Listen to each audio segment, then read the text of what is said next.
Iceland is sending Systur to Turin with their song, bear the pronunciation, Með Hækkandi Sól. Hopefully that's how you say it, I don't know, which translates into English as with the rising sun. But will their chances of qualifying set with this one? Let's review Eurovision.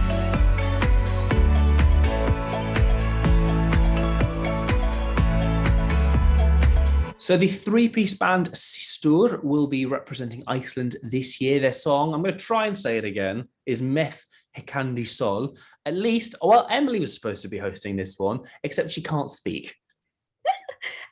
That makes it sound like I've got like a throat infection or something. It's purely my pronunciation. I would absolutely butcher it. So I just thought better leave it to the languages, the resident languages expert. Well, I'm not sure about expert, but we'll see. It was a gist. You can sort of, it'll be written somewhere. You can see what it says. I don't know. So it's a three-piece folk group. It's an interesting one, definitely. It's not the first time we've had Icelandic at Eurovision in quite some time. 2013, I think, was the last time. So we'll have a little listen and then we'll get our views. This is Iceland's entry this year.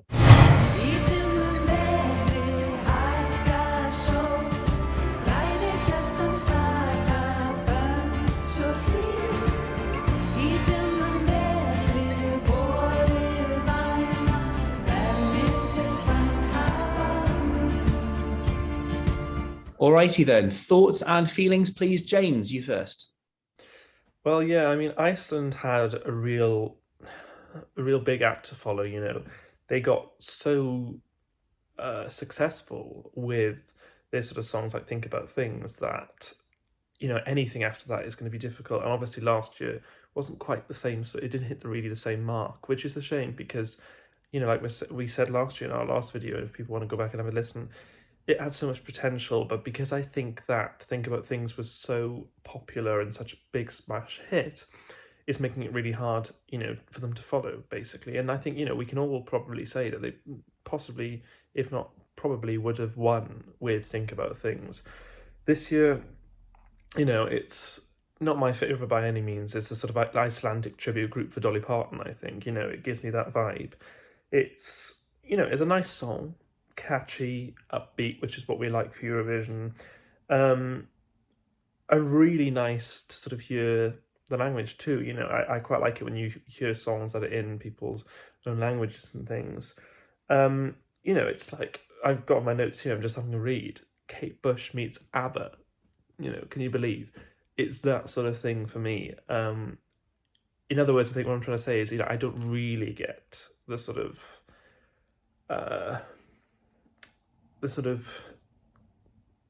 what they're going for, basically, you know, which is a bit of a shame because I want to like Iceland because they're really, you know, strong competitors. But there's something quite about this. I think the problem is it's not really that memorable, I don't think. And will it do well in terms of getting the public up and going? I don't really know. You know, not awful on my rankings, but still, no means the sort of top of the leaderboard, which is a shame because, like I said, you know, I love Iceland and they always have big potential, but I don't think it'll be for them this year. Emily, what about you? I think it's definitely a massive kind of change from last year. I like that they're kind of embracing kind of more kind of folkloric, traditional kind of Icelandic kind of nature with the song. But I think for me, it's just not my cup of tea. I think if that's the kind of music you like, I think it's kind of a knockout. But for me, it's kind of like a shit calm before the storm type thing. It's just a bit dull as far as I'm concerned, and I don't have that much to really say on it. Maybe I'm being a little harsh. I think like the first time I listened to it, I thought absolutely not.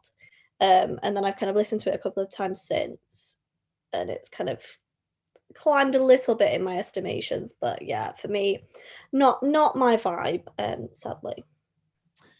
Fair enough. I mean, the Calm Before the Storm comparison is apt, I think, because it's folk, it's sort of a little bit country. It's one of the few of this sort of vibe this year. And if you listen to the melody, the backing music of it is very, very similar to the Netherlands song, actually. If you listen to them back to back, there is a definite similarity. For me, I keep on saying I'm not the biggest country fan and biggest folk fan, but I actually do. I don't mind this, really. It's very peaceful. It's very easy listening. It's something that's nice to have on in the background. I think if I'm looking at the playlist, if I'm looking at every single song, it's not something that I would pick. I wouldn't go out of my way to select this to listen to it. But if it's on shuffle, if it's the next one that comes up, I won't turn it off, I guess. It's pleasant to listen to, but it's not something that I'm thinking, yes, let's get that on there. Let's get it on the downloads. Let's put it on repeat. That said, I think it is a nice and calming, peaceful song. The staging that they did, Song for Kempnen, I think it is, it was maybe a little bit dark. And if the song's called With the Rising Sun, and you're going very sort of dark browns, greys, it's a little bit miserable. It could do with lightening up a little bit. And I think that's possibly staging-wise, that's something that they could tweak. And there is that also, there's some standing in a line and sort of just swinging a little bit. It's slightly culty, like they're going to sacrifice deer or something on stage, which I wouldn't put it past them. If you've seen the Eurovision film, they believe in like fairies and stuff. Maybe they're going to do that. Who knows? But it's an interesting, it's a very, very pleasant song. And it's something that when it's on, I do enjoy listening to, certainly. So those were our comments. Iceland is performing in the second half of the first semi-final. They're going 14th, I believe, immediately before one of our favourites, as you'll see, Greece. Where do we think this is going to go, placing wise? Will it qualify? And if so, how well could it do in the final? Emily, you first. I think it's a real kind of, it depends on, like you said, what they do with staging as to whether it qualifies. Because their kind of their kind of selection process performance was so kind of dark and kind of really, like, the camera was really kind of graying them all, which I guess if that's what they're going for, I understand it. But for me, it makes the performance a lot more kind of like drab. So I think it kind of depends on whether they can kind of lift the staging a bit as to whether it'll qualify. But I think it definitely has the potential to, but I think it could like squeak through rather than kind of, be a semi-final winner. For me personally, I've probably been a little bit harsher. I put it down as my number 32, which on reflection is a little harsh. But for me, I'd skip it if it comes on. It's not one of my favorites, but yeah, that's where I put it. It's my 21 for the year, so just into the second half of my ranking. I think it's pleasant, it's nice. I've seen a few comparisons. Some people have been saying it could be this year's Portugal. It could be the Black Mamba for this year. Luckily, Systur is not as phallic sounding a name for a group, but I think I get it. I think this could surprise. I really, really do. It's got the sort of pleasantness that Portugal had in 2017 as well. It's got that. I think this could do surprisingly well. I think it's. I'm even tempted to say it'll quite safely qualify, actually. I think this is going to do rather well. They do just need to work on the staging. That is what will hold it back, I think.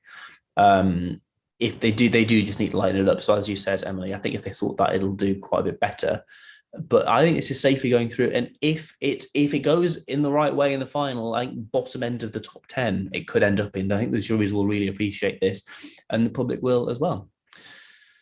Interesting then. So that's what we think. Let us know what you think. Make sure you like, comment, subscribe. If you subscribe, hit the bell. You'll get notified every time we have a new video. And do follow us on Instagram as well. We're at Review Eurovision, and let us know what you think there. Thank you very much for watching. We'll see you next time.